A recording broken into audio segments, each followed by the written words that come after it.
Welcome back to the channel. Today's topic is the dilemmas and the options and choices when you've decided to downsize. So today we're going to tackle a topic that often comes up when you getting closer to retirement, isn't it? It's the idea of downsizing. Yeah, so there are three reasons why we want to downsize. We want to release some equity, we do actually want a smaller property, and we want to relocate. So we thought downsizing would be a good thing to do at the time that we relocate. But we've got four dilemmas, haven't we? Yeah, so the four dilemmas are, so are we just going to go, well, the plan of the video is that we'll go through each of the dilemmas and then we'll kind of give the pros and cons of each one, isn't it? Yeah. And then at the very end, we'll kind of give a summary in terms of what we think we're going to kind of do, isn't it? Yeah. So that's kind of the plan of the video. So by dilemmas, we sort of mean options and choices, really. Yeah. So we're just going to go through the first one. The first one was to buy a static caravan. Yeah, now, see, I've not really heard about this and not really kind of looked into it very much, but you kind of, have you had experience, why, because it came from you, didn't it? Have you had experience of it, or why did it come about? Well, basically, we want to move closer to the sea. That's the idea of our relocation. Yeah. And there are lots of static caravan sites around the coast, particularly in Yorkshire. But there are lots of static caravan sites everywhere in the UK. Yeah, definitely. So for us, we thought there were some real pros to selling our house and buying a static caravan, didn't we? Yeah, definitely. We can go through each one of those. So, well, obviously the first pro is that there are loads in the location that we were looking at. Literally loads along the coast. Yeah, you just have to look on the internet and just type it into Google, don't you? And then hundreds come up, so there's lots and lots of choice. Yeah, so that was our first pro, that there were loads in the location that we wanted. Yeah, and I think a big one that you've kind of alluded to is that you're desperate when we retire to live somewhere near the sea. Yeah. And I think it almost comes as part and parcel of it, doesn't it? And if one of yours is like to live in the countryside, there's loads of static caravans in the countryside. Definitely. They are in those kind of desirable locations, aren't they? Yeah. Whereas a house might necessarily be. Yeah. So they are really good for actually where you want to be. And a lot of people tend to go to these places and stay in static caravans on a holiday, don't they? Because of the location. So yeah, that's one of the big reasons. One of the main reasons, obviously, as well with a static caravan would be cheaper. Yes. Yeah. You can purchase a static caravan, a really nice static caravan for, what, 30, 20, 30, 40k? Yeah. So if you're selling a house and you're buying a caravan instead, that's a huge amount of equity released. Yeah, definitely. So the last pro that we're going to look at is easy to rent out. So a lot of people, I think, tend to buy these static caravans so that they can rent them out to other people and kind of make a bit of money on the side. Yeah, so obviously it'd be easy for if you're travelling abroad for some time, your caravan's not going to be empty, it's not going to be unsecure if you've got people staying there. So we thought if you've got a caravan in a desirable location, it's good for it to not be empty. So the cons? Yeah, so now I've got a few cons we're going to go through. Now, when you first started looking at it, it looked really positive, it looked super positive because of all the pros, and especially because of the terms of the money and the cost and everything else, and you've got that extra money you can put somewhere else. I straight away started doing some research, and I went onto Google and typed in like kind of static homes and stuff, and then there started to be a few kind of Reddit posts that came up. Yeah. And then as soon as I started reading the Reddit posts, it got a little bit scary. And then I started looking at Facebook groups, and then I joined a Facebook group that kind of discussed the whole kind of situation. So the call to action, which again is the answer's in the name.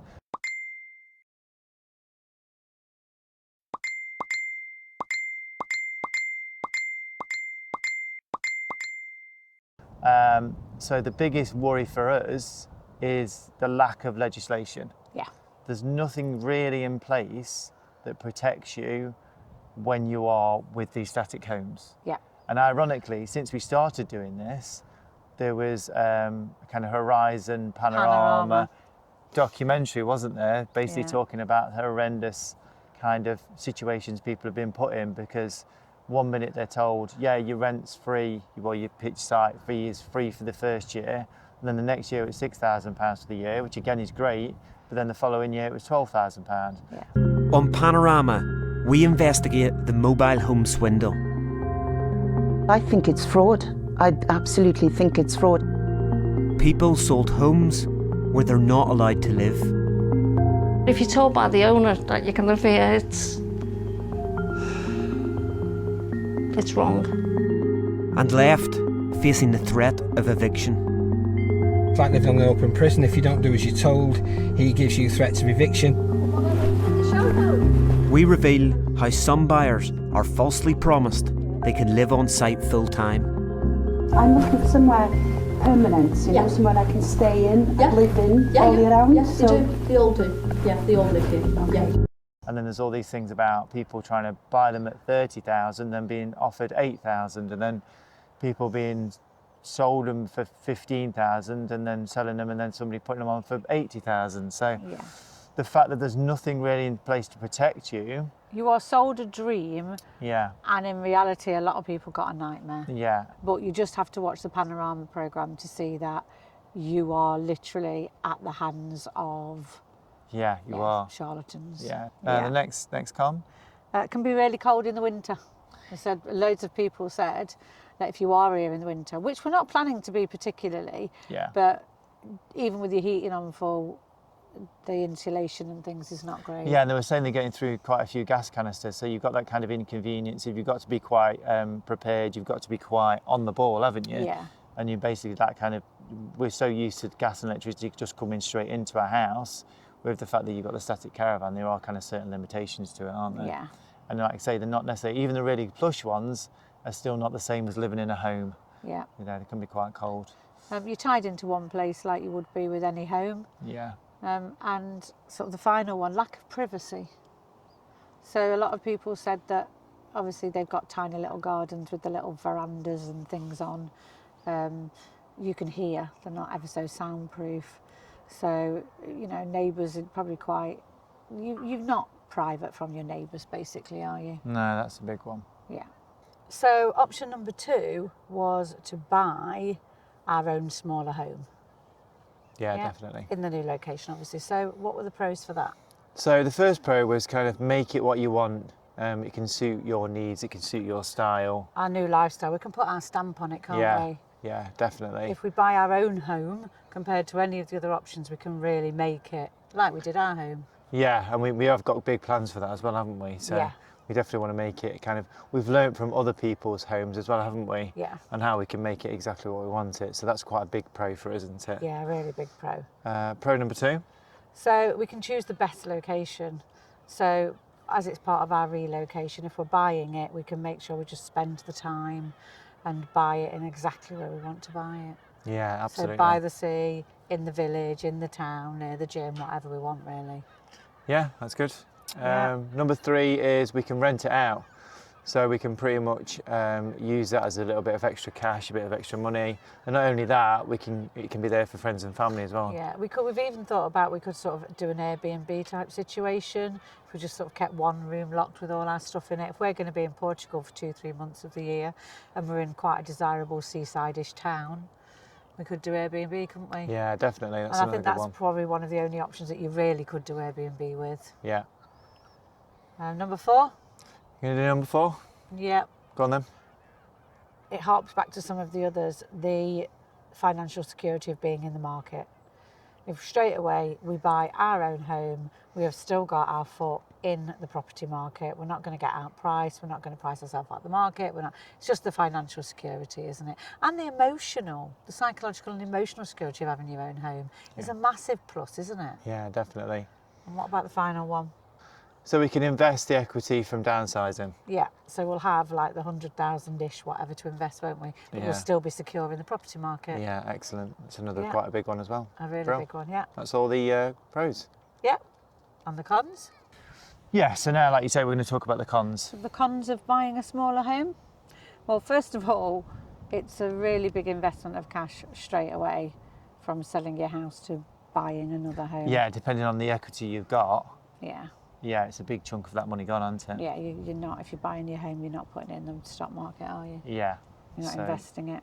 Yeah, definitely. Number 2, you're stuck in one place. Yeah, not just one place, but Yeah. a new place. Yeah, which again, I know I'm talking about the static caravans again, but if you went to a static caravan, you could maybe do that for a year or 6 months or things like that. They're probably supposedly supposed to be a bit easier to sell on, aren't they? Oh, they were, but- Whereas a house could take years to sell on, Yeah. couldn't it? So So you've really got to do your research and make sure that is the location that you actually want to live in. yeah, it's not something you can just change your mind 6 months later, is it? No, it's really not. Yeah. So that's number 2. Number 3, find the property in a place you don't know. Yeah, so that's a con, isn't it? Yeah. Yeah. So actually trying to find a property in a place that you don't know is not going to be as easy as finding a property in somewhere where you know. You can just pop into the local I think that's our estate biggest agents. risk, isn't it? Because we when we sell our house, we want to release that equity, but we know we've got to downsize. We can't stay in the place that we are, and we do realise that we are going to have to move further north to get cheaper house prices, don't we? But like you said, the danger is what happens if you don't like the area you go into. Physically just You don't know finding it. a place. We used Yeah. to, we'd come home from work and pop and see a house if it had just gone on the market. Yeah. When we moved into our house 10 years ago, Yeah. we saw about 30 homes before we bought the one that we bought. But as soon as it came on the market, we'd ring the estate agent and say, oh, can we go and see this one this afternoon? Or if we're moving 2-3 hours away, I know people that have spent like weekends. They'll go up for the weekend. Well, when we stayed in Bournemouth, you know, for my training, wasn't Yeah. there a guy that basically stayed in a hotel for a week? Yes, Yeah. That's what he was doing. He was staying in a hotel for a week while he was looking at properties to buy. And that's something we might have to do. And then you could go home and 3 days later another property could come up. Yeah. And I know we've got the internet, but I'm not the sort of person that will buy a home from seeing it on the internet. No. So we might actually run into real logistical problems. Yeah, it's not as straightforward as you think compared to buying being a home a few hours somewhere away. you don't know at all. Yeah. And again, you don't know the areas, you don't know all the kind of ins and outs, you haven't got any insider knowledge at all, have you? So, No, not at all. yeah, that is quite a big con. The next con? A doer-upper. Yeah. This could be a pro or a con, depending on. I mean, for us, it's a con because we're awful at DIY. We Yeah, even get we people. can't even. We even get people to paint. Don't Well, we? you did. Well, you tried to paint our green wall, and now every time we sit and watch TV, we just obsess over this streaks of different marks, don't we, on the wall? So, yeah, bit of a con for us. But it might not be a con for you. It might be a pro that you want to get a do-up and do some sort of project. We love the home that we made, but we didn't love the 6 months while it was being made. No, we hated every minute of it. Yeah, well, some people are quite like that, building something new. But We like to put our stamp on it, but Yeah. we like to pay other people to do the work to put our Morning, stamp on you it. all right? Morning. oh, It is, beautiful. it's lovely, really nice. The last one, number 5, you need. You've got to have the equity. Yeah, you need the equity, like I say. So, I think I might have mentioned this before, but my mum's neighbours, they had this plan of retiring early, and their plan is to downsize just like this, and then release the equity from their home, and then buy somewhere else, and then live off the money from that to do like adventures and go away and do all this kind of stuff. But when they actually started looking at it, they really struggled to actually find anything that would suit their needs and also leave them enough money over to do the things they wanted to do.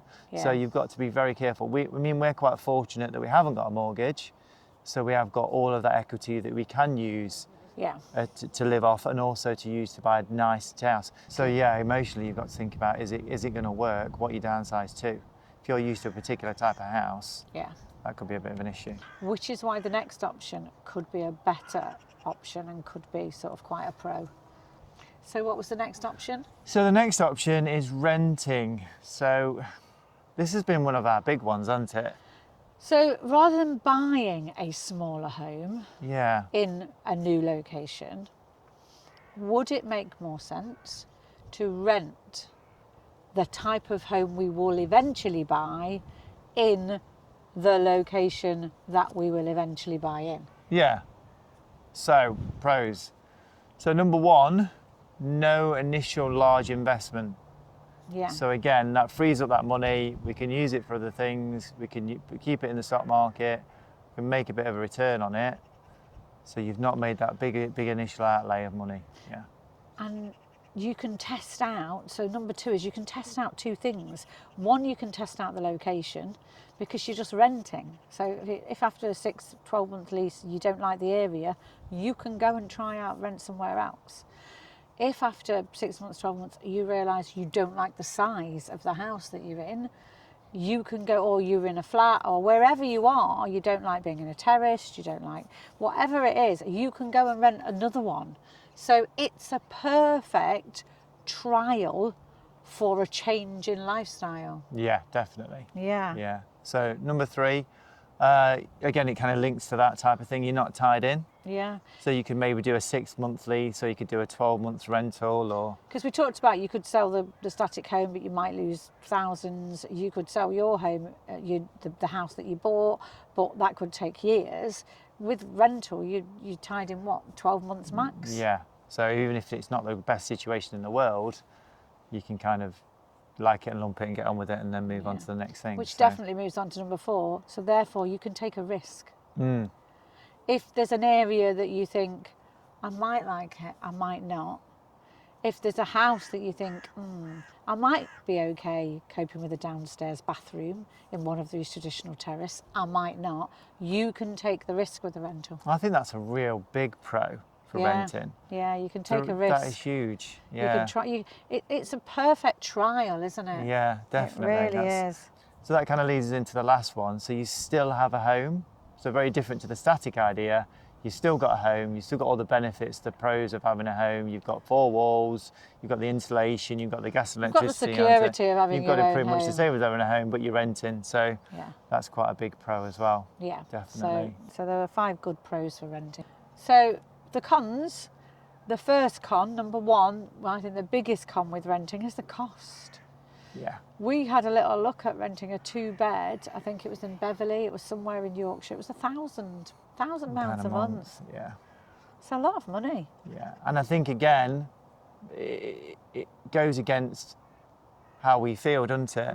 I know in America they rent all the time, and I can see the massive pros of it.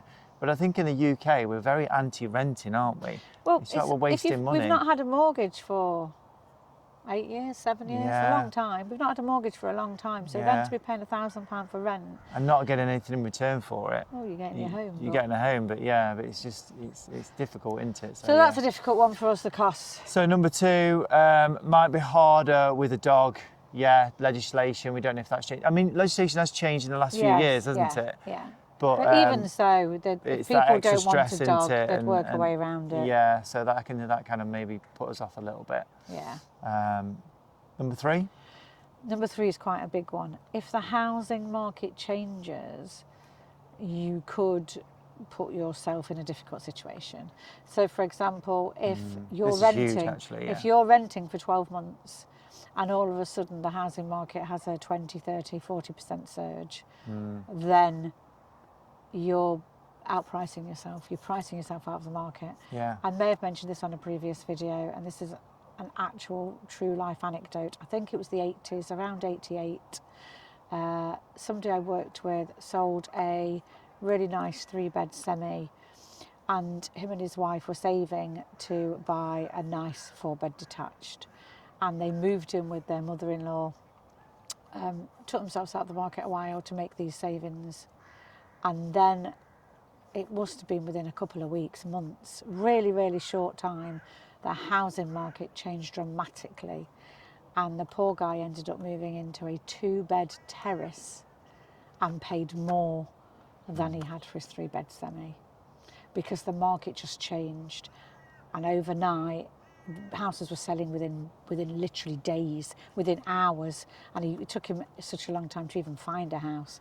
So that was a nightmare, and that could happen if we sell our home, take ourselves out of the market, and changes to the market start to happen. If we don't react quick enough, we could outprice ourselves. And the problem, and the issue is, I know you say we're only tied in 6-12 months for the rental. You still can't tomorrow just go and sort it, can you? It's not something you can do straight away. No, you'd have to pay for your rental. You might even have to take a hit if you were... If house prices went up that much, that quickly, you'd take the hit and carry on paying for your rental and buy a house. It's quite a big risk, to be honest. A big risk, big financial risk. So, and sort of the emotional and psychological stress that would cause. Yeah, and I think the last one, number 4, is you are subject to a landlord. Like I say, I rented all the way through when I was at university, never had an issue with the landlords. They were brilliant. I never actually even met them, never even saw them. It was managed by somebody else, and it worked really well. And we've been landlords ourselves, and we hardly had any interaction with them. We kind of left them to it. But there are kind of horror stories that you hear, aren't they? And again, I don't know if they're the minority, but you are subject to that. The fact that they might come into the house and do things and check things. Well, Also, even if you need things doing, if something breaks, you're subject to the landlord. And also because I think the way things are happening with capital gains and everything else, they might all of a sudden go, "Oh, I'm selling." Yeah. And then you're like, "Oh, great! So we found a perfect place. We're lovely. We're having a really nice time, and now we've got to find somewhere else to start again." Yeah. So that is one that's a bit of a con. Yeah. So that was the options for renting. The final thing that we've considered and are still considering is not buying a home, a caravan, a rental, anything, just putting our belongings in storage. And you know that we're planning to travel for possibly sort of 9 months of the year anyway. So putting our things in storage and just renting the occasional Airbnb when we're in the UK temporarily. So basically this option is storage and nothing else. Yeah, storage and Airbnb. Yeah, definitely. Yeah. So the pros? The Number pros, no initial investment outlay at all. Again, we can put it in the stock market. Put it in the stock market. We can have that money as a buffer. Helps us out. Yeah, so we've got that big lump sum of cash that we can just use and do what we want. Absolutely. The number two would be no ties anywhere. So we can get an Airbnb for a week in Guysborough, we can get an Airbnb for a week in Beverley, so basically we could try out so many areas. We could literally spend the 3 months every year that we're back in the UK investigating where we want to buy a home eventually. Yeah, and I think we've already kind of touched on this. So again, huge scope. So we've got huge scope for the investments. So with lots of things that we could do with that big chunk of money, definitely. And then number four? Number four, because you've got no ties, you've literally got the freedom to go wherever you like. Yeah, that's pretty cool. Yeah. Yeah. So cons. Cons. Number one, no home. No home. No home, no things. No things. No home, no things. Yeah, that's no quite nothing. scary. Your life When you've in a backpack when and all some your suitcases. life, when all your life you've had four walls, to then go, you're doing Airbnbs and your stuff's in storage. Yeah, that's quite a change, isn't it? You'd have to have access, like 24-hour access storage, wouldn't you? And again, I think we spoke about this before, that even if you've got the storage in the UK, when you go abroad, where do you have the storage? Do you have a storage in the UK? Do you have the storage into the country you go? Do you take stuff? How much do you take from the UK to your storage in wherever you go? And it's I think the biggest thing for me is the logistics of it. Yeah. For me, that's an absolute nightmare. I'd love the idea, the laissez-faire kind of off you go, don't worry about it. But I think the logistics and the kind of unknown for me is a bit scary and a bit worrying. Whereas you'd be like, yeah, I'll backpack, off I go. Which is ironic considering how many clothes you've got. But I need a big backpack. you need a big storage case, and a big bag. So yeah, that one is quite a big one. Number two, Schengen rules. Because of the Schengen rules, we probably are going to have to come back to the UK every 3 months for a decent amount of time. I mean, if we go to America, so we'd be in the UK, Europe for 3 months, back to America back to UK for a month, then America for 3 months, back to the UK, then we can go back to Europe. So because the Schengen rules would make it more difficult. Yeah. If you knew you could literally be abroad for as long as you want. In Europe for the whole year, then it would probably make storage a lot easier, because then you could get something, a more permanent rental abroad. So hopefully in the next 3-4 years, when they come to make this decision, maybe that Schengen rule's gone, and we get the opportunity of doing what we used to, which number three. You could also, we've talked about it loads in the other options, so we won't harp on about it now. You could price yourself out the market again. Yeah, same problem. When you want to come back in. Yeah, so we won't go on about that one too much. Number four. We know people who travel full time. And when they come back to their home country, they quite often rely on family and friends. They'll stay with one of them will stay with their mother, somebody else might stay with their sister, or I don't like that very much. It's not our it's not our way, is it? No. We don't like to put on people. We Yeah. don't like to kind of. I'm sure those family and friends love having those people there. And they would do it. And at I'm a sure drop of our a family hat. and Yeah, friends they would would, but quite it's like not, to have us there. I don't but think it's right or fair, is it? I Yeah, would never that's a want difficult to one. stay. I would never want to have to stay with the family because there is no other option, Yeah. and the family would know that too. Well, Yeah. to be honest, I didn't really want them this week, but they've got nowhere else, so I have to come and stay. We So, don't want to be put in that yeah, position. I would hate that. So that Yeah. is an added con. So number 5, and this is pretty much you, isn't it? Yeah, I don't think I'd struggle with this one. No. But you've got to want to travel. Yeah. If you decide to stick everything in storage and have no UK base, then you've got to want to travel. You've got no choice really but to be travelling all of the time. And knowing that you'd have no home and you've got to travel all the time could be quite emotionally tough. Which is interesting, yeah, because it's interesting because I've never really stayed in one place for a particular long period of time. So I grew up in a council estate, and then I went to university, and I lived in Coventry, and then I went from Coventry and I came back and I went back to Clifton, and then I went to West Bridgeford, and then I went to Hucknall. I've never really stayed in the same place for super long, whereas you've never left Hucknall, which is ironic because you're the one that's saying that, yeah, it's me and all the travelling and everything else, but actually you've never left Hucknall and lived anywhere else. I moved somewhere else 11 miles away for 2 years. Yeah, And then I came back. exactly. So, yeah, that's an interesting one for both of us, not having that kind of base, isn't it? Yeah, you're bouncing around everywhere. You don't know how you're going to feel when you do any of these things, do you? You don't know. This is why you make plans, and then you make plans on plans, and you change plans. Yeah. But you've got to make a plan. Yeah. Yeah. So And you've got to take a risk. So, which one have we chosen? We've bounced around a lot. We haven't. So we were like, oh, we'll No, static home. we haven't chosen. Oh no, we'll static home. No, we can't do that. Oh, okay, well no, we'll rent. We won't rent. We will rent. We won't rent. Oh, we'll buy a house. No, we won't buy. So we bounced everywhere. So I think we've kind of now settled on 2 options, haven't we? Go on then. We've kind of settled on the rental. Well, this is ironic because I'm going to say 2 things and you're going to change, right? So I thought we've settled now on renting and buying. Yes. Yeah. I think what I would say is when we come to sell our home, we will look at houses to buy. Yes. If there is something we absolutely fall in love with and think, yep, we can do this within our price range, we may possibly buy. However,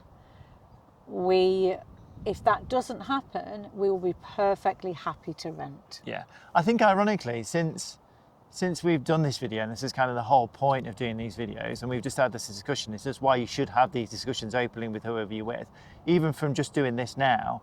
And we were talking about actually that kind of flexibility, that trial, that test it and see, has now made me feel again more now I'm pushing more towards maybe renting in that area first for 6 months and maybe losing that over 6 months worth of rent just to say, oh, actually, this is brilliant. This is exactly where we want to buy a house. Yeah. Rather than going straight into a house and then going, oh no, this is not quite right. So Yeah. again, it just changes all the time. Yeah, I think that will definitely, when our house first goes up for sale, we will look at the rental market and the housing market at the same time. But I think for you, what would you do? What what were would you your do? choices? Would you put We've your stuff gone in through, storage yeah, and we've travel gone the through these world? different ones. Is there any particular one that you would say more likely do? Have you thought about any of these? Put it in the comments below and let us know.